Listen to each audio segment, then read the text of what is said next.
Hello, guys. I am Shane Davis, 20-year comic book veteran. I'm here with Yanzi Lynn, and we today are talking about Gay Lantern, DC Comics. It's not enough just to make Alan Scott the Green Lantern gay. It's not enough to go out there and campaign to buy my book despite CG. Let's kick it up a notch. What was there for issue 3 of Green Lantern? Well, how about your superhero soliciting prostitutes at the dock? I wish I was making this up. I do like Alan Scott Green Lantern. I am a fan of JSA, have worked on them quite a bit with some covers and stuff. So this pains me to show you that your superheroes like to go down to the docks and solicit prostitutes. This is a DC Comics comic book. This is Alan Scott here in the trench coat. This is real. So for people who are saying, nah, it can't be. How can a family-friendly comic book where people say you can buy it to own all these people who are anti-LGBTQIA be problematic? Well, Alan Scott going down to the docks and he approaches the guy and he's like, yeah, I'm looking for somebody. And the guy goes, aren't we all? You know, that line is like, yeah, I'm looking for love in all the wrong places, baby. But we either got to be quick or head to your place because the blues are in force. Yeah, so obviously, whatever they're doing is not legal because why would you be scared of the cops otherwise? You know what I mean? So it is what it is, guys. DC basically says Alan Scott goes down to the docks and picks up gay guys. So it's like, wow, family entertainment, y'all. Now I want to point out something to you guys. So yes, we agree Alan Scott is gay. That's been done before Tim Sheridan, by the way. So obviously he has to find some new spin so he can retell the gaying of Alan Scott, right? So here's Alan Scott here referring to himself as, I'm a fraud. I'm a criminal deviant. And maybe he's finally catching up to me. Because he is a gay man who dares to solicit prostitutes. Now, imagine if he was a straight man and he did that. You think he would call himself a fraud and a criminal deviant? No, he wouldn't. But somehow he's using those terms because of his gayness, I guess.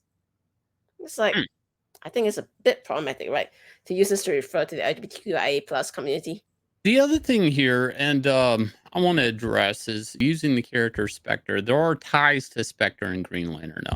Hal Jordan was, after Parallax, was for a stint the Spectre. So there is a tie between Green Lantern and Spectre besides the fact that they both wear green. And you would think this makes sense. Let's put these two characters together, especially Spectre and Green Lantern have both been members on the JSA, this Green Lantern anyways. So this kind of makes sense, but it doesn't at the same time, because you take this opportunity and you take this character Spectre, which is for DC's version of God, is a wrath of God. And he basically says he's had conversations with God and says everything you've done, which is loving men, and they happen to be prostitutes, is completely fine with God. That's DC's version of God. So a lot of liberties here. DC editorial, I don't know if they're even checked in at this point. This doesn't really make a lot of sense. Why would you do this in a comic? For what reason? To get people talking? This is so brave. This is so bold that your character is soliciting sex from prostitutes. That's, brave. The new DC Brave and Bold. It's okay as long as you're gay to hire prostitutes. I somehow think that Tim Sheridan is able to get away with this just because he says it's because he's gay. He has been oppressed for centuries, millennials, whatever. So he's allowed to do all this stuff now. And imagine this scenario. Superman goes out and solicits prostitutes. Not so brave and bold now, is it? The new Brave and Bold of DC Comics. Look, a lot of people aren't talking about this part, but this is a DC Comics book. Third issue in, the main protagonist, the hero, one of the lead characters of the JSA, is the first Green Lantern, mind you, is hiring prostitutes. Like, let that sink in. DC Comics thinks this is okay. This is all coming from Tim Sheridan, who makes a video asking people to order his book once it's fallen off the top 100, when it's around 183. And he makes a video begging people to buy his book that's on the shelf or getting ready to be unboxed and put on the shelf to spite CG, to spite Comicsgate. This is, again, a comics writer who has came to Yanzi's Twitter and interacted with her just to block her. Yeah, his reason for why he's blocking me is because he started it first. He was like, "It's selling great." I showed you guys the tweet where he actually told me that his book is selling great. So I was like, "I like to see the ICV2 numbers," which is I think is a very fair statement because he says it's great. Well, I want to see the facts. And he's like, "You guys are so obsessed with numbers." Block. But see, So that's the problem. Selling great and what is great in comics has nothing to do with sales to SJWs. You have to understand that. They think put self inserts, putting controversial things, social agendas in books is great. Whether it's selling great, they just care that somebody bought it somewhere and maybe their message creeped in between the gutters. This is just blatant and not an action comic at all. Like I don't understand the purpose of this comic. I well, really don't. I'll tell you guys one thing though. I have a really big issue with this one specific, well, these two specific panels. Look at it here. Alan Scott says, "This really is about me, isn't it? Oh, these men are dead because of me, because Alan Scott went out to the dogs, he had relations with all these guys, and suddenly they're all one by one dead, dead, dead." And the Spectral tells him, "Alan, you loved them." Now, hang on one moment, y'all. Do you love every hooker that you slept with? Do you love every prostitute that you slept with? Do you love them the way you would love your girlfriend or your wife? Like, I don't like the way he cheapens the word love. You don't love them. You had relations with them. So what? Now we must validate and say every relationship is love, love, love. You must buy them Valentine's Day flowers and celebrate their anniversaries with them now.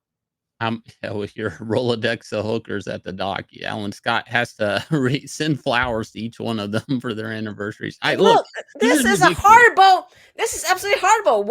Is DC saying that relationships with sex workers is love? This is what Well, actually the saying love is now. I think sex workers love money.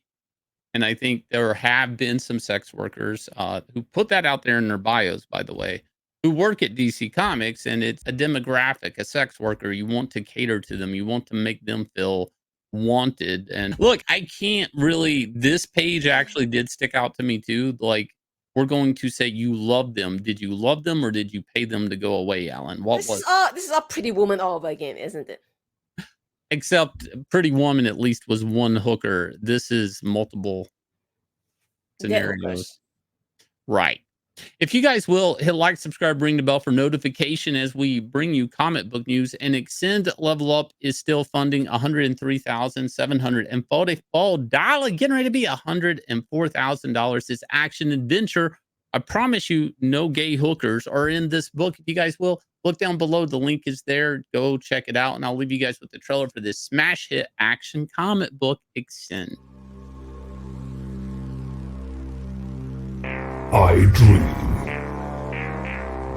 I dream of a world carefully crafted, beautifully flawed.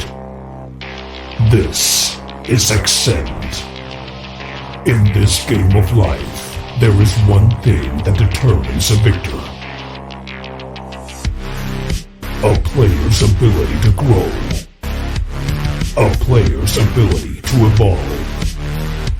A player's ability to survive. My name is Dog. Choose to play. Choose to upgrade. Choose to level up. Choose to Axcend.